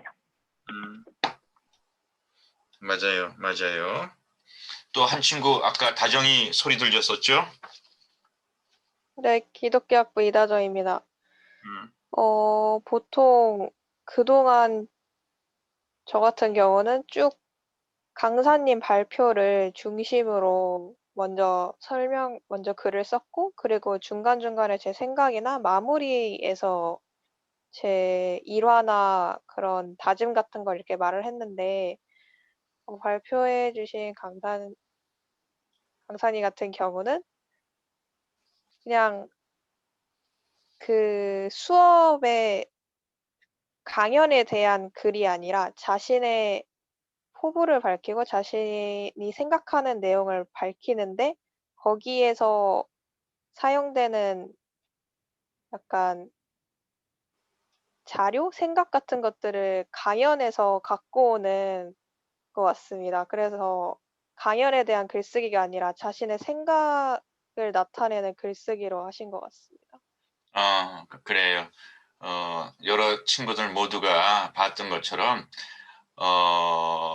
내 생각에 준영이한테 묻지 않았어요. 내 생각에 준영이 같은 경우는 이 주제에 대해서 본인이 쓰고 싶은 생각이 꽤 가득 차 있었던 그런 선수가 아니었을까라는 생각을 해봐요. 그래서 오늘 우리 주제의 욕망이라는 꼭지, 소통이라는 꼭지, 큰 개념, 교재를 통해서 혹은 강연을 통해서 이 두 개념에 대해서 자신이 경험했던 욕망이라고 하는 부분에서 실제 욕망이 이렇게 우리 집 안에서 이런 움직임을 일으키고 있다는 얘기, 그리고 또 소통에 대해서 이번 학기 함께 듣고 있는 다른 과목에서 소통에 대해서 한번 이렇게 교수님을 통해서 들어왔던 얘기에 대한 적용, 그리고 또 준영이 자신의 비전으로 생각하는 그 일 역시도 어쨌든 뭔가의 세상과의 소통에 어떤 그런 이슈를 가지고 섬겨보고 싶다라고 하는 그런 면에서 주제의 어떤 그 디테일한 어떤 그런 대화 내지는 디테일한 소개의 부분에 있어서는 조금 약하고, 그렇지만 또 준영이가 이 큰 꼭지에 대한 얘기를 가지고 하고 싶은 얘기는 자신의 이야기와 개성을 마음껏 살렸던 그런 면에서 이 글은 또 하나의 어떤 개성이 느껴지는 좋았다, 나빴다라는 평가는 그 다음으로 얘기를 하고 개성이 느껴지는. 그래서 제가 때는 여러분들의 강점과 약점을 묻고 스스로가 나의 강점과 단점이 무엇인가도 물어보지만 어떨 때는 굉장히 중립적인 개념. 이 개성을 높이 사는 사람은 좋은 평가를 할 것이고 이 개성을 좀 더 높이 사지 않는 사람은 좋은 평가를 하지 않을 것이고 그건 그 다음 문제가 중요한 거는 이 글 안에서 어떠한 개성이 느껴지는지에 대해서 여러분들에게 물었는데 구체적으로 우리 5Y 오늘 기사 내용처럼 나는 이 글을 읽으면서 어떤 글은 잘 썼는데도 내가 특별히 묻고 싶은 질문이 없는 그런 글이 있을 때가 있어요. 어떤 글은 조금 논리적으로는 허술한 면이 있지만 굉장히 묻고 싶은 질문이 많은 그런 글도 있어요. 그런데 진용이 같은 경우는 묻고 싶은 질문이 많은 그런 글 중에 하나였는데 구체적으로 이렇게 잘 꿋꿋이 버텨오다가 특별히 후자에 사교인 얘기하면서 옆집이 움직이면 우리 집도 움직여요. 옆집이 움직이면 우리 집도 움직여요. 이런 이제 우리 문화 속에 있는 비교 문화 내지는 세상을 따라가려고 하는 이런 문화에 대한 얘기를 하면서 그 앞에 이렇게 구입했다고 했는데 준용아, 너희 집에서 이렇게 잘 버티다가 갑자기 이 어마어마한 천지개벽과 같은 사치스러운 용품들이 들어온 것도 무슨 계기가 있었던가? 그 구체적인 이유가 궁금해요. 이것도 약간 저희 어머니가 이렇게 교회 다니시면서 이제 어떤 집사님이 뭐 이거를 샀다더라, 이게 또 편하더라 하시면서 이제 하나씩 사게 되었던 것 같습니다. 교회 다른 집사님들의 이야기에 좋겠다, 나도 해야겠다라고 해가지고 두 번째 했던 그 얘기야 뭐 약간 유사성이 있는 그런 변화였던 것 같다라고 이제 준영이가 지금 이해를 하고 있는 거예요, 그죠? 그 다음에 자, 그 수업에서 이런 이제 그 소통이 잘 되지 않는 것이 한국교회의 강단과 목회 현장에서의 굉장히 중요한 어쨌든 문제 내지는 한계가 아닐까라고 했었을 때 뭐 많은 얘기를 이 시간 다 할 수 없지만 왜 준영이는 이 얘기에 대해서 이렇게 공감을 했는지 개인적인 이 공감의 이유 그리고 또 그날 강연 속에서 어떠한 예시나 어떠한 부분들이 이런 교회 안에 생각보다 심각한 소통이 있는 것은 아닐까라고 이런 생각을 했는지 그것도 한번 구체적으로 한번 들어봐요.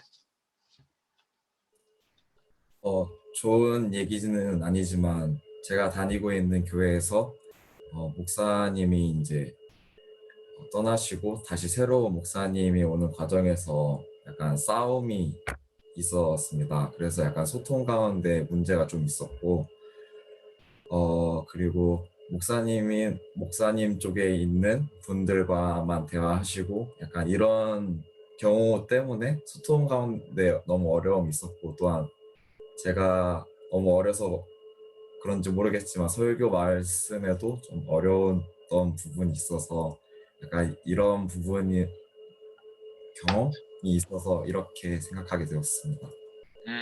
중요한 얘기예요. 그러니까 어떤 면에서 우리 모두는 인간은 환경의 동물이라고 하는 얘기도 맞고 우리 모두는 또 경험치에서 크게 벗어날 수 없다라는 얘기도 맞고 이게 다 맞는 얘기예요. 그리고 진용이도 그러한 배경이 또 마침 그 타이밍에 교수님의 그런 어떤 설명이 또 공감이 되었던 것 같습니다. 충분히 이해될 수 있는 상황. 그렇지만 또 우리가 또 노력해야 되는 것이 경험의 영향을 받는 것도 맞지만은 또 그 경험을 뛰어넘을 수 있는 사고를 할 수 있는 그런 훈련도 우리에게 필요하지 않겠나 이 얘기를 하고요. 그 다음에 또 이제 이런 부분들 궁금했어요. 준영이 굉장히 할아버지가 이 정도면 아버지와 엄마는 오죽하겠어. 응? 할아버지와도 지금도 통화를 하면서 할아버지가 이렇게 넉넉한 사랑으로 손주를 이렇게 교육적인 사랑으로 이렇게 한다면은 그분의 자녀들이 되는 아버지와 어머니는 오죽하겠어. 이 할아버지가 친할아버지예요? 외할아버지예요? 친할아버지이십니다. 자, 그러면 재밌는 것이 이렇게 넉넉한 사랑을 이렇게 감사함으로 적어내는 청년 대학생, 우리 대한민국의 청년 대학생이 있는데 이 대학생은 역설적으로 왜 그렇기 때문에 이런 사랑이 결핍된 사람을 향해서 내가 나의 미래를 걸고 싶다라고 하는 약간은 좀 이렇게 매치가 되는 듯하고 매치가 안 되는 듯하고 그런데 왜 그런 생각을 하게 되었는지 그게 궁금합니다. 저는 원래 대학을 오기 전에 일을 했었거든요. 아버지와 함께. 아버지가 옷가게 일을 하셨는데 일손이 부족해서 제가 2년간 아버지 가게를 도왔습니다. 대학 오기 전에 고등학교 졸업하고? 네. 근데 아버지는 자식이라고 하는 이유 때문에 임금을 조금 이렇게 저렴하게 해가지고 착취를 하셨어요? 아니면 똑같은 종업원으로서 그 임금을 넉넉하게 후하게 쳐주셨어요? 종업원으로서 넉넉하게 주시긴 하셨는데 그때까지만 해도 아버지랑 이렇게 대화를 하지 않고 아버지는 저한테 사랑하신다는 말을 하지 않으시는 그런 분이셨는데 할아버지하고 아버지하고 왜 이렇게 달라요? 같은 핏줄인데? 저도 이거에 대해서 너무 궁금하지만 좀 달랐던 부분이 있었습니다. 아버지는 약간 다음 주에는 성격이 아버지를 강사로 우리 모실까요? 왜 그러시는지. 그래 얘기해 보세요.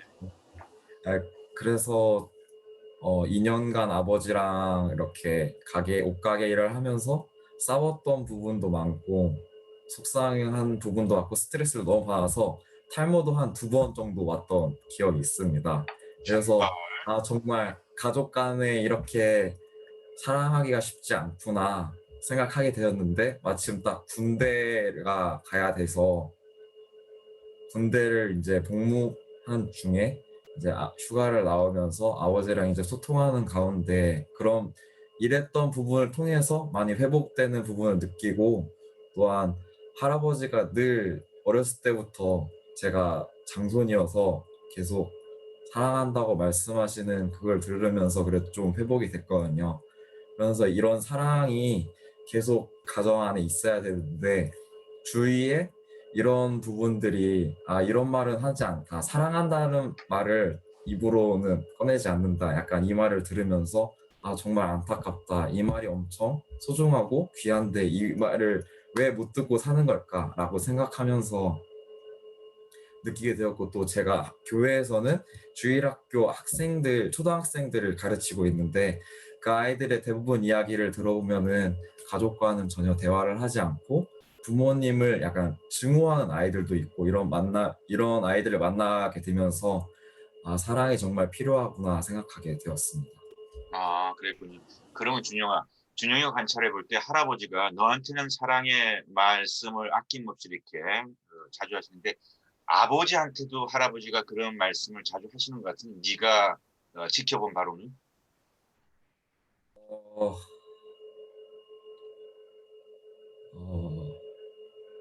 할아버지께서 저한테만 하시는 것 같습니다. 그러니까 이게 가족 관계 보게 되면은 조부모하고 손주하고의 관계하고 조부모하고 부모님하고 관계가 좀 차이가 나는 갭이 나는 경우도 있고 갭이 안 나는 경우도 있는데 준영아 이거 한번 내가 정말 궁금해서 그러는데 네가 한번 자연스럽게 기회가 될 때 너 얘기로 말고 교수님이 알아보라고 그랬어요 해가지고 할아버지는 저한테는 이렇게 사랑한다 말씀을 이렇게 잘 하시는데 아버지한테는 왜 할아버지는 안 하셔요? 그거 한번 좀 물어봐보고. 그런데 그런 부분이 있습니다. 저희 아버지가 약간 고등학교 때 그냥 말로 들으면 거의 일진 약간 이런 생활을 좀 하셔서 학교를 중퇴하셨거든요. 그런데도 할아버지는 저희 아버지를 포기하지 않으시고 약간 말로는 사랑한다고 말씀하시지 않으시는데 계속 챙겨주시고 무슨 꿈이 있냐 이렇게 도와주시겠다 이렇게 말씀하시면서 저희 아버지가 결국에는 옷가게를 하고 싶다 하셔서 옷가게까지 차려주신 거 보면은 사랑한다고 말씀만 안 하시지 사랑은 했다 약간 이런 걸 느낄 수 있는 것 같습니다. 그리고 아버지도 그런 사랑을 표현은 안 했지만 온몸으로 알고 계시고 그러니까 사랑을 표현하는 방식에 있어서 차이는 있었지만 사랑함에 있어서는 할아버지가 아버지를 대하는 거는 너에 대하는 거는 형식의 차이는 있었지만은 동일한 것이라고 저는 생각하고 있다. 그런 설명이었지. 맞습니다. 오케이. 자, 그러면 우리 또 준영이를 통해서 오늘 이렇게 우리가 욕망과 소통과 욕망에 대한 얘기 우리 재밌게 토론해 볼 수 있었고, 또 준영이 자신의 개인적인 이야기를 공개적인 이 수업에서 또 충분히 얘기해 주셔서 고맙고, 또 그런 얘기들이 우리 수업에 있는 50명의 다른 또 친구들한테도 나름대로 유의미하게 그렇게 적용되었으리라 생각합니다. 자, 우리 그 다음엔 세 번째 우리 강사님 한번 또 초대해 보겠습니다. 다 이렇게 결이 달라요, 그죠? 같은 주제, 같은 강사, 같은 텍스트를 읽어도 이렇게 다 결이 다른 얘기를 우리가 듣게 되는 것 같습니다. 자, 우리 이번에는 윤희 한번 발표 들어봐요.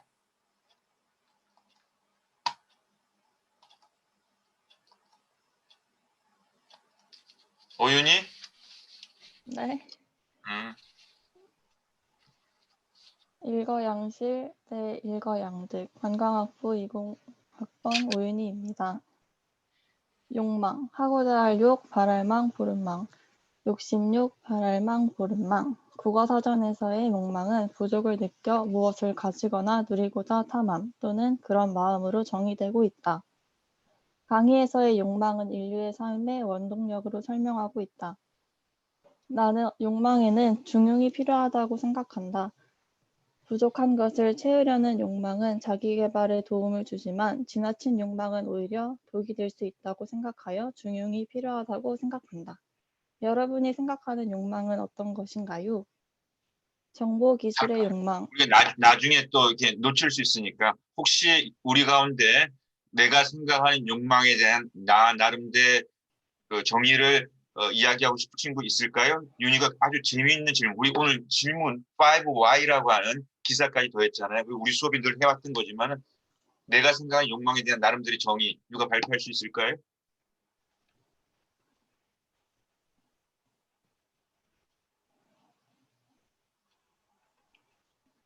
오케이, 나중에도 좋습니다. 윤희 진행하세요. 네. 정보기술의 욕망. 1450년대 구텐베르크 활자가 발명되면서 인류 최초의 정보 대량 복제로 성서를 인쇄했다.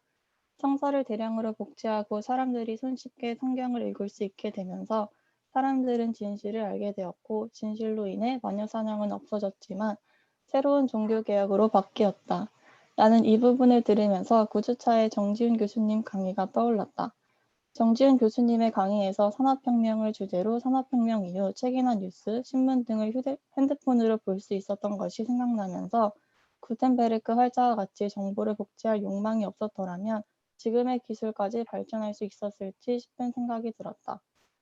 2020년도의 욕망. 본 강의에서 사람에게서는 4가지의 욕망이 있다고 말하고 있다. 존재 욕망, 승인 욕망, 성적 욕망, 권력 욕망, 이 4가지이다. 현 시대 우리가 가장 많이 가지고 있는 욕망은 무엇일까? 사람마다 다르겠지만 나는 존재 욕망이라고 생각한다. 2020년도는 갑작스러운 코로나19의 바이러스로 인해 대비나 대책 없이 사람들의 생명이 생사에 놓이게 되었다.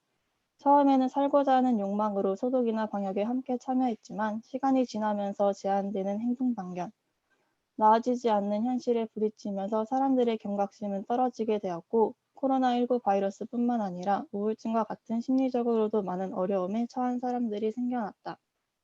코로나19가 나아질 것 같으면서도 안 나아지고 오히려 다시 급증하는 데이터를 보면서 나는 이번 강의를 더 잘 이해할 수 있었던 것 같다. 욕망, 나이 연령대에 관계없이 욕망은 모든 사람들이 가지고 있다. 놀고 싶은 마음의 욕망으로 인해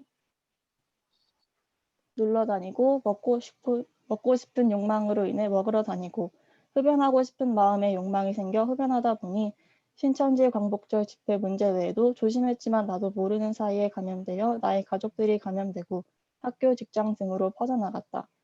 그렇다 보니 나는 올해 고3 학생들이 제일 불안할 것 같다는 생각이 들었다.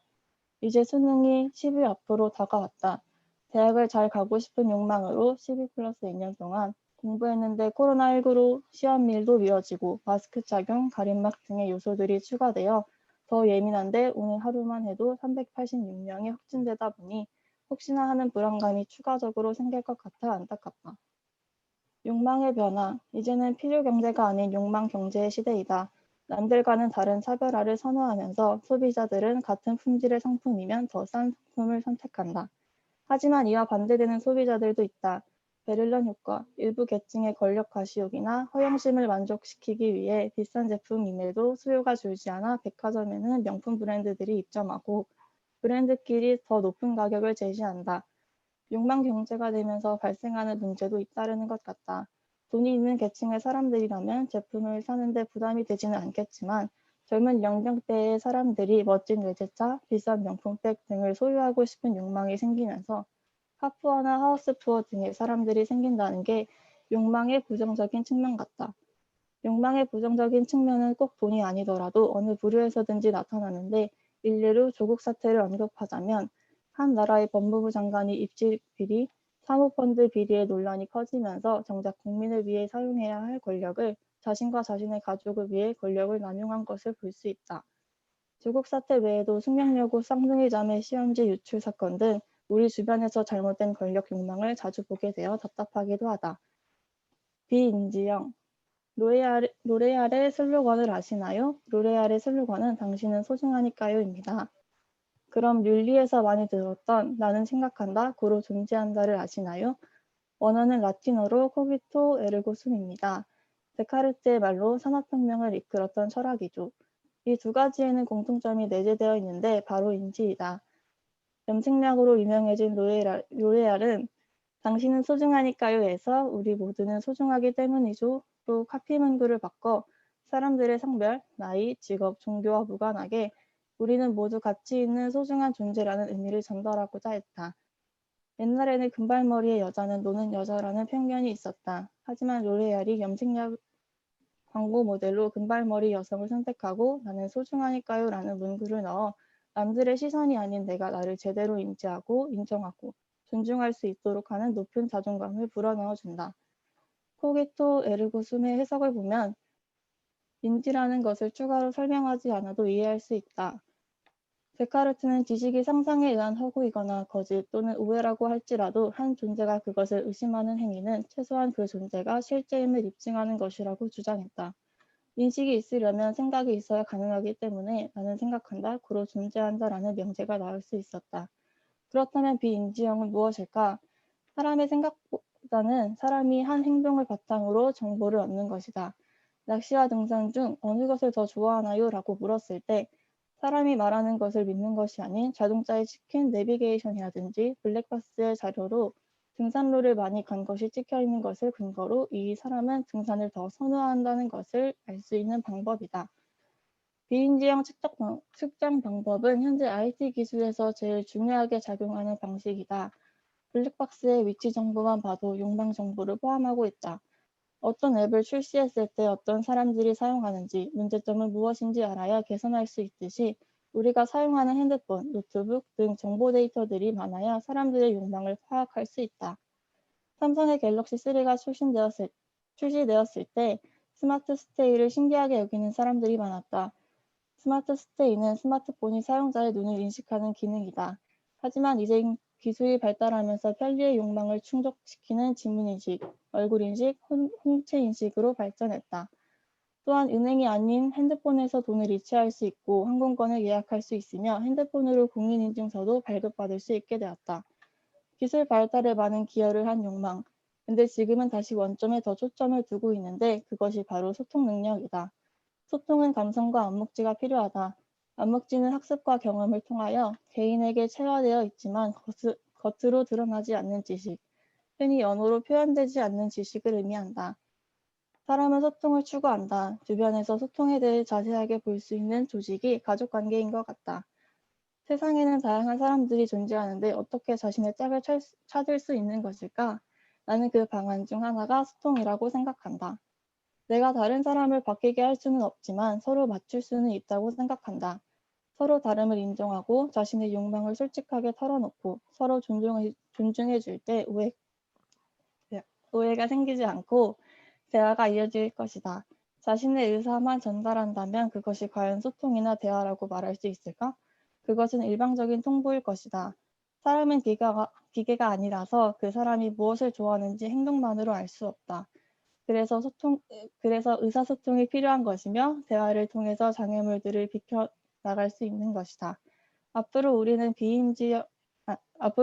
임지형의 의사소통과 비임지형의 기술에 대한 욕망을 고르게 가져야 한다. 감사합니다.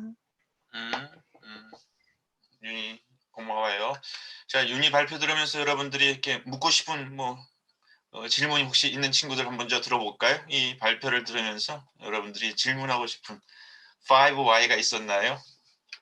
있으면 누가 그 5Y를 한번 이야기해 주실 수 있을까요?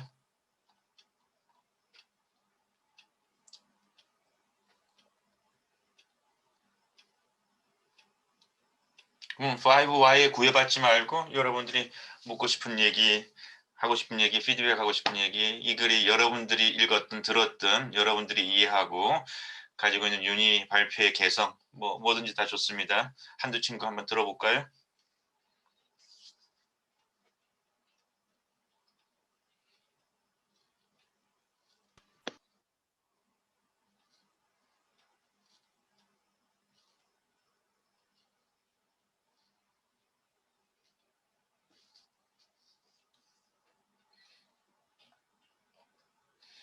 일단 윤희의 글에서 내가 어떤 그 논지의 글을 이 글에서 펼쳐보고 싶다라고 하는 제목 자체가 우리 많은 경우 이제 글에 대한 요약으로 이 저자에 대한 강사에 대한 이런 제목으로 다 글을 많이 시작하잖아요, 일반적으로. 그런데 일거양실과 일거양득, 이 욕망이라고 하는 것이 잘 다룰 때는 정말 더 많은 것을 얻을 수 있는 그런 계기도 될 수 있고, 그런 기회의 장으로서의 욕망도 있고, 그렇지만 우리가 그 지나침이 있었을 때는 그것이 우리에게 잃어버리게끔 하는, 우리를 파멸을 이끄는, 너무 무서운 얘기지만은 그런 의미에서 이 욕망이라고 하는 것은 준용이 필요하다는 것이, 욕망의 준용이라고 하는 것이 어떻게 보면 저자가 얘기하는 욕망과의 어떤 소통의 필요성, 그 욕망이라고 하는 것이 여기서는 뭐 IT로 얘기될 수 있고, 또 IT 속에 들어가 있는 사람일 수도 있고, 그런 의미에서 이 IT 시대에는 우리가 놓치기 쉬운, 오히려 더 소통이 중요하다라는 그런 얘기를 이 양 측면을 잘 이렇게 펼쳐가면서 윤희가 우리에게 잘 설명해 주지 않았나 싶습니다. 시간이 조금밖에 안 남았지만 그러면 우리 친구 하나 강사님 더 초대해서 한번 들어보도록 하겠습니다. 또 그 친구는 또 그 친구 나름대로의 재미있는 관점이 또 있는 것 같아요. 이서영, 소영이. 네.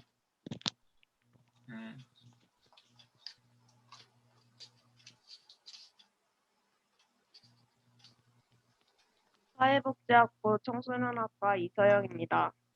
욕망과 변화의 시기의 관계성.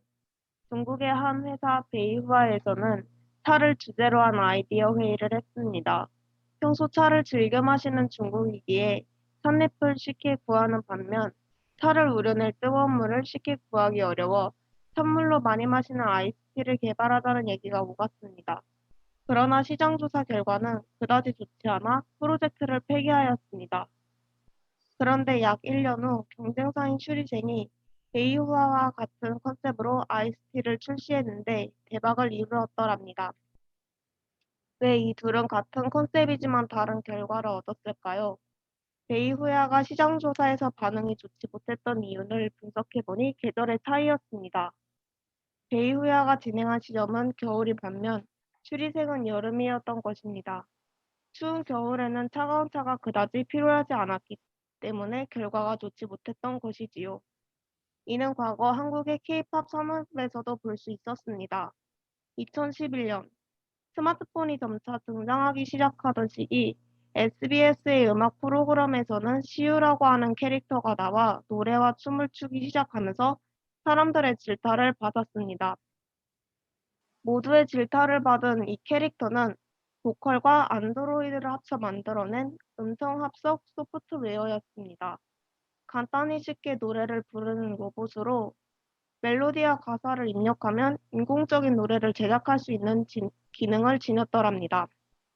이후 지금으로부터 2년 전인 2018년 라이언 게임즈에서는 리그 오브 레전드의 게임 캐릭터를 이용하여 KDA라는 그룹을 형성해 음악 작업을 진행하였습니다.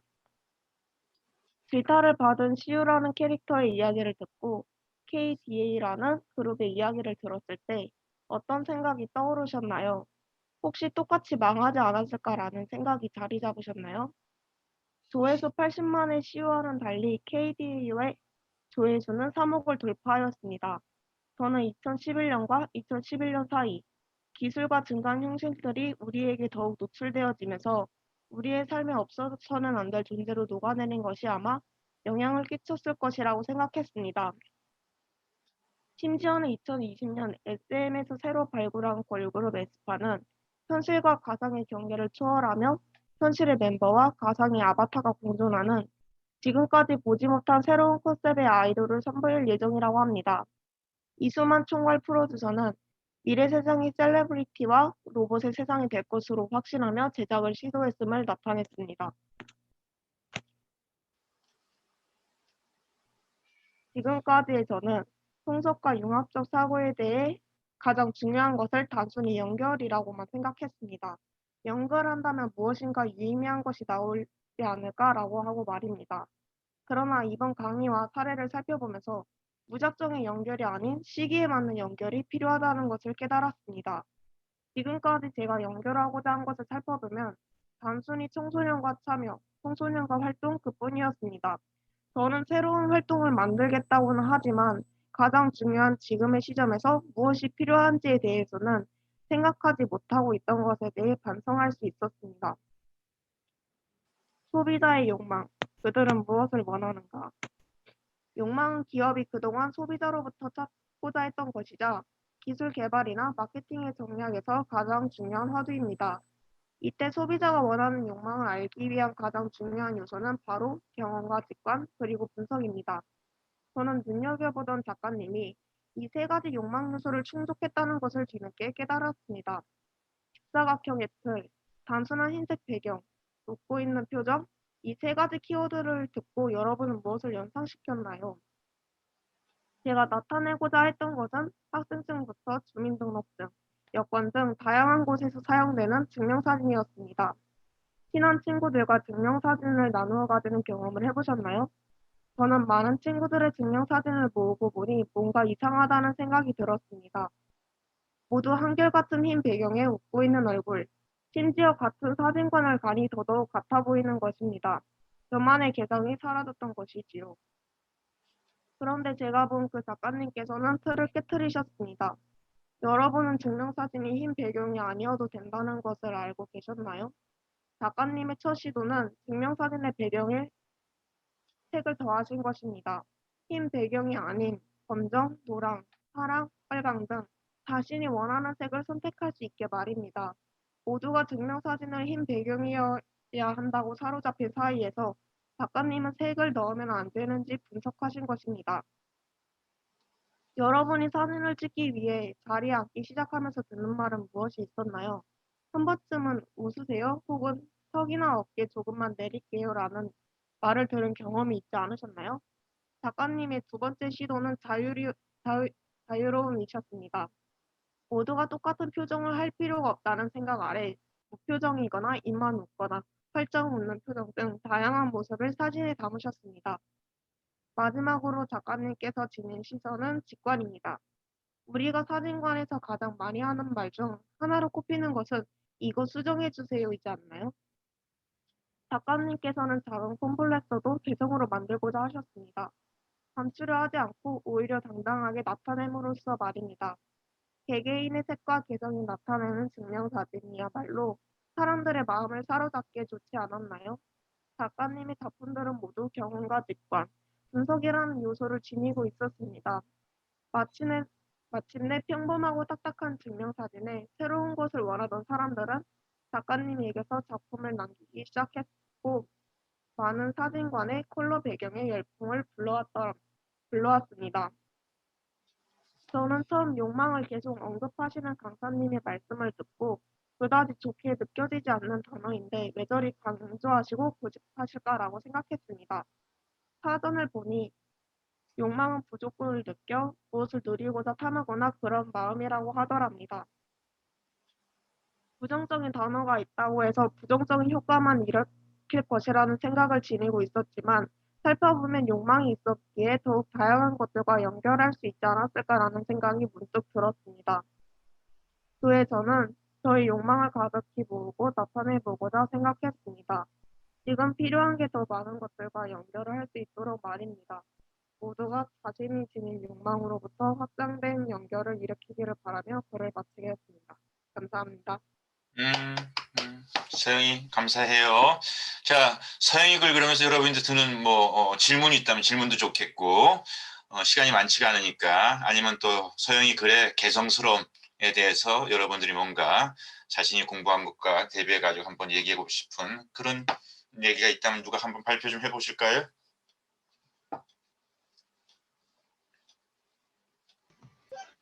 기독교학부 박유빈 발표해 보겠습니다. 네. 이서영 강사님께서 시대에 맞게 연결하는 게 중요하다는 것을 깨달았다고 하셨는데 그것을 공유해 줌으로써 저도 시대에 맞게 공유를 해야겠다는 게 중요하게 와닿았던 것 같습니다. 그러니까 개인적으로 아까 우리가 윤희의 글 같은 경우에는 우리가 이제 같은 글을 보면서도 이제 포인트 개성이 있었으면 좋겠다는 얘기는 제가 늘 강조해 왔잖아요. 근데 윤희 같은 경우고 중용이라고 욕망을 얘기하면서 중용이라고 하는 키워드를 가지고 그 욕망의 밸런스, 그지? 욕망이 플러스의 요인으로 될 수도 어떤 면에서는 또 지나친 마이너스 될 수 있는 그런 걸 가지고 소통의 이야기를 쭉 이끌어갔다고 한다면 서영이 같은 경우는 우리가 연결 많이 간 거였어요. 연결인데 연결도 T를 갖다가 겨울에 연결시켜 보려고 하니까 데이터가 꽝으로 나왔단 말이에요. 근데 이 T를 갖다가 여름에 연결시켜 보려면 데이터가 엄청나게 좋은 걸로 연결도 시간이라고 하는 변수하고 고려된 연결. 예를 들어서 유빈아 사랑한다라고 해도 유빈이가 너무 이렇게 준비되어 있지 않을 때는 그걸 좀 더 지켜보고 있다가 유빈이가 그걸 받아들일 수 그랬을 때 부모 자식 간에도 너무 지나친 사랑해 막 내가 불편한데 다가오면 그 스토킹이 되잖아, 그지? 그런 면에서 어쨌든 서로 간의 어떤 눈높이의 타이밍, 연결의 타이밍 뭐 이런 것들이 연결의 연결성에서 난 연결만 하면 좋다라고 생각했는데 그 시의성 타이밍이라고 하는 얘기를 접목하면서 연결을 얘기해서 연결이 더 입체적으로 그려질 수 있었던 것 같다라고 하는 유민이의 얘기 날카로운 지적이었고 서영이가 그런 TSS를 갖다 잘 이글에서 우리에게 전달해주고 있는 것 같았어요. 또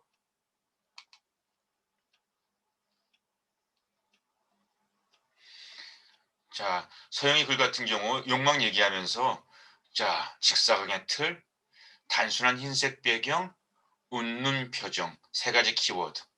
그러면서 저자의 소비자 욕망, 경험 직관 분석 이런 얘기하고 이렇게 증명사진 우리한테 뻔한 우리가 너무 익숙한 우리가 정말 이렇게 사진 찍는 사진관에 가면 우리도 이렇게 요구하고 사진관에서 그렇게 만들어주는 이 일상 대단한 비밀이 아니야.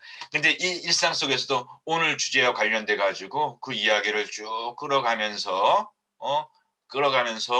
이렇게 이야기를 마무리하는 이런 부분들도 이 친구가 얼만큼 관철적이고 이 친구가 얼만큼 자기의 일상을 그냥 스쳐 지나가는 일상이 아니라 그 일상의 작은 경험들을 모아가지고 때가 되고 기회가 됐었을 때는 이 풀을 활용해서 자기의 경험과 자기의 그런 생각들, 성찰들을 갖다가 이렇게 꽉 모아가지고 글로서 발표로서 만들어내는 데 있어서 생각의 근육이 이게 정말 만만치 않구나라고 하는 것도 서영이 이 발표에서 우리가 한번 생각해 볼 수 있는 또 우리가 벤치마킹 해볼 수 있는 좋은 사례가 아니었는가라고 생각을 해봅니다. 서영이 고마워요.